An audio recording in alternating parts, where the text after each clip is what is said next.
Hey guys, welcome back to Andy's Dinosaur Reviews. So after quite a few weeks of searching, I finally have stumbled upon the second wave of the Jurassic Park 30th Anniversary Captivz. Unfortunately, as you can clearly see, I did not score the full wave. By the time I found the box, there was already half gone, a little under half, because we actually have 7 in here. But, unfortunately, I don't have the opportunity to just, get the whole wave in one shot, so there's still going to be some I'm looking for, but at least we'll have a chance to actually take a look at some of them here on the channel before we find the entire set. And I actually was able to snag the cardboard box, the case that they sit in, which is really cool. But you can see again, the box art looks pretty much the same as far as what we had going on with the previous ones. Now, the way to truly tell which wave you're looking at is to check the back of the box. And you can see obviously that we have new species in this one displayed on the back of the box. And that's your, surefire way to tell what wave you're looking at, because outside of that, the actual eggs look the same. They really don't have much of a difference to them. One of the only things that is really quite different that you can tell is it says 17 to collect on the box, but the packaging of these still says 18 to collect, and I'm not sure why there is a difference in numbers between those. I'm a little confused as far as why that is, but regardless, we're going to start popping these open and we'll see which figures I actually scored. So we now have the packaging off. You can see we are left with a nice golden egg like we had the last time that we had these figures. And if we pop this open and we open them up, you can again see that we've got the yellow baggie for the dinosaur, the red baggie for the slime, which we're not too interested in the slime, so we'll just get that all out of here. But of course, what we are interested in is what dinosaur we have contained within. So we can immediately see we've got the Spinosaurus in this one because the card popped up there to show us right away. So let's bring the Spino out, and as you can see, if you have been watching my channel when it comes to these figures, the Spinosaurus is the same Spino that we had in the supersized figures, but now, in standard Captivz size. So it's much smaller than the other one. But again, we have the card just now also shrunken down. You can see the card is much smaller now compared to the previous, supersized card that we had going on.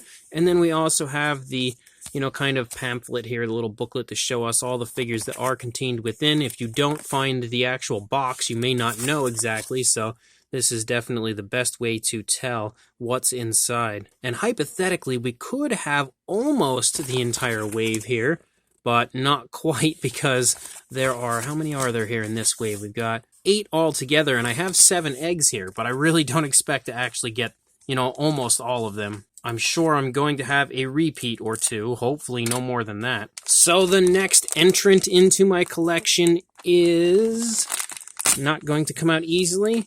I don't know if I even want to look at the card. Oh, there we go. We just found out. It's the Stegosaurus. So straight away, that's a really cool one. And you can really tell that Toymonster International listens to their fans, because there's one big difference on this Stegosaurus. Well, maybe not just one big difference, but you can see that this is a different version of the Stegosaurus sculpt-wise compared to the older one. And man, is this thing ever so much better. That is an absolutely gorgeous version of the Stegosaurus. That is just miles better than the older one. And we will, at some point when I actually review these guys, I will bring in the older one to compare with this to show you the differences if you aren't familiar, because I absolutely want to capture the entire wave before I review them so we can review them all in one shot. But you can see the artwork and everything here of the card. We've got a Stegosaurus Stampede, and yet again, the artwork, the cards are absolutely awesome. I love this stuff. It's so super vintage, so old school, and so perfect for the celebration of the 30th anniversary of Jurassic Park.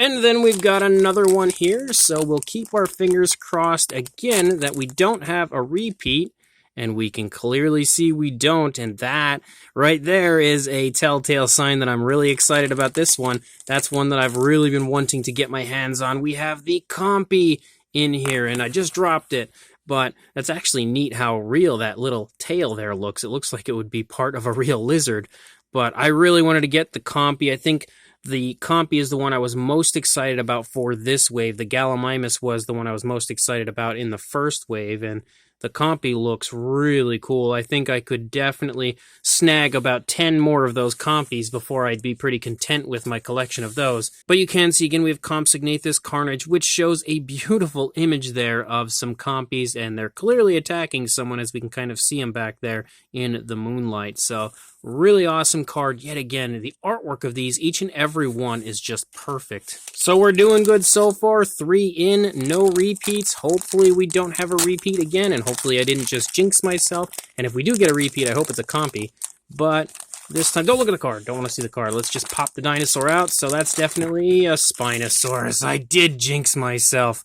And of course, of all the ones to get a repeat for, it would be the Spino. That's like the one figure that I really wouldn't want a repeat of, because I already have some of the supersized versions, 2 of them actually, and now I've got 2 of the standard versions. So now we definitely know that at the very least I'm going to be missing 2 from my collection. So here is the next one, and it kind of feels like it's going to be the Raptor actually. It seems like it's the Hatching Raptor, which would be the rare figure of this set, the exclusive, and it absolutely is. So I'm pretty excited about this one, because this is definitely one that I was really hoping to get my hands on, which, you know, I intend on getting my hands on the entire collection regardless. But you can see again, we have the same card that we had for the original release of this Raptor, If Cute Could Kill, with some baby raptors on it. And we just pop our little raptor in, and it's the same figure that we had last time around, except this time we kind of have like this orangish sort of amber-like look to it, which is a really neat look for that figure, and I love that Hatching Raptor as well. But we have 2 left, and at this point, the one that I really want would be the Corythosaurus. That's like the one that I'm beyond excited about, and that's exactly who I just got. How about that for timing to say that? I got the Corythosaurus, and again, this is something that we don't get very often, would be a Jurassic Park style Corythosaurus, so that is extremely exciting, and definitely another beautiful figure from Toymonster International. Man, honestly, they are like underrated. If they ever happen to get like the Jurassic license to produce an entire toy line similar to the way Mattel has their figures out, I would not be upset. Trust me, I think Toymonster International could do amazing things if they had the license to distribute a massive toy line the way Mattel has it. But you can see again Corythosaurus on court for the card. Really nice imagery yet again for our card. And then again, the stats of the figure back there. But we've got one final egg, so let's see who's in it. And we'll find out right now. I don't know who that is in there. It's a little hard to tell. And I don't know if I should try to feel... let's see if we could feel and decide ahead of time. I actually think it's a compy, potentially. It feels like it would be the compy, which would be pretty cool if I had to get a repeat. It absolutely is a compy, so I now have another compy, which is kind of good, kind of bad.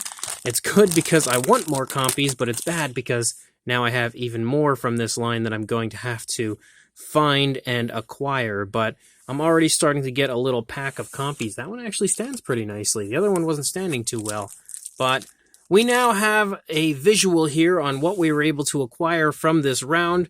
You know, a decent bit. We didn't get everything that I was hoping, but as it appears, the only ones that I'm going to still need to find would be the Pachycephalosaurus, the Ankylosaurus, and Geosternbergia, which... there's some pretty cool ones, but I think the majority of the best figures I was able to acquire already. I think the only one that I'm super hyped about would be that Geosternbergia because it looks super cool, but definitely nice to be able to acquire the majority of the really cool new figures from this line. You can see again what we have here and what is available. So head to your local Walmart, start searching these out, and complete your collection. And I'm going to have to continue, I guess, searching so that I can try to find the final 3 before I put up an actual review. So let me know in the comments section what you guys think of these, and also like and subscribe, and I will see you in the next video. Thanks for watching.